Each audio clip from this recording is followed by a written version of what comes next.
Okay, today what we're going to learn is how to add fractions when we have a different denominator. Okay, there are a couple of basics that students should know to help them out.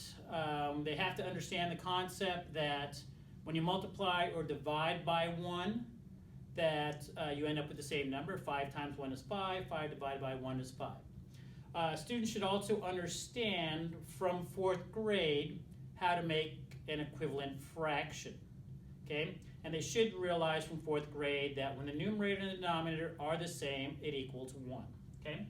So, hopefully if you've got that under your belt, let's go ahead and start with our fractions. I need to write this up and down instead of this way. It seems to help students. So I've got 3/4 plus 2/6. Now the first thing I notice is that I have a different denominator. So when I have a different denominator, the important thing is I need to have a common denominator. So what we're going to use is either our knowledge of times tables, or we're going to use least common multiple. Okay? And this is how the student's going to figure out what is the smallest denominator I can use for these two fractions. If it's 3 fractions, we just do all 3 numbers instead of 2. 5th grade, we're only going to do 2. All right, so least means smallest, common means together, and multiple just means I am multiplying. So I'm going to have 4 and 6, and I'm just going to multiply each number by 1, by 2, by 3, by 4, and I'll probably do about 3 or 4 of each to see, do I have something in common? If you know your times tables, you already know the answer to this. But 4 times 1 is 4, 4 times 2 is 8, 4 times 3 is 12, 4 times 4 is 16. I'm going to go ahead and start with the 6 now. 6 times 1 is 6, 6 times 2 is 12. Now I can continue, but I can go ahead and stop right there because I already see that I have 12 in common for both of these. So I'm going to make both my denominators 12, and I'm going to put a 12 here. And then what I need to do is think, how did I get from the 6 to the 12? Well, to get from the 6 to the 12, well, 6 times 2 equals 12.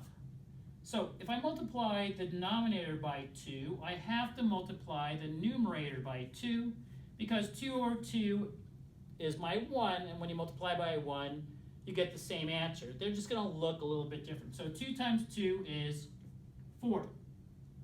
Now we can't just use 2 for both of these. We have to go, each one is separate. So how did I get from the 4 to the 12? Well, 4 times 3 gives me my 12.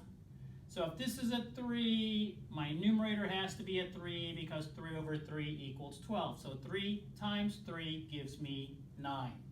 So I have 9 plus 4 gives me 13, and 12 is my denominator because we don't add the denominators, it just tells me how many pieces I need to make a whole. I can see that 12 is smaller than 13, which means I have an improper fraction. Students should know that this is a division problem. So I'm thinking, okay, 12 goes into 13 one whole time. I've got a remainder of 1. And what students didn't realize, that remainder of 1 means 1 out of how many? Out of this, out of 12. So that's going to equal 1 and 1/12. All right? Okay. I'm going to put up another fraction here, and simple fraction. And I'm going to have you see if you can't find out, to start first, what is the least common multiple?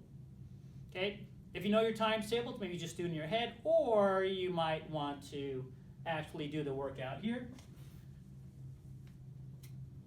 So this fraction that I'm going to be working on, let's try 3/5 plus 2/6.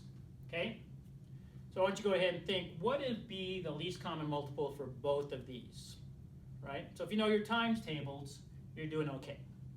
Right? So go ahead and get out a sheet of paper, write down least common multiple, see if you can do it.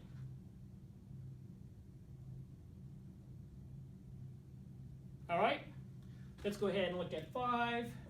I want the multiples of 5. That's easy. 5, 10, 15, 20, 25, 30, 35. The multiples of 6. 6 times 1 is 6. 6 times 2 is 12. 6 times 3 is 18. 6 times 4 is 24. 6 times 5 is 30. Whoopsie. 30. I see I've got 30 in common, so guess what? My common denominator is 6 times 5, or 5 times 6, which is 30.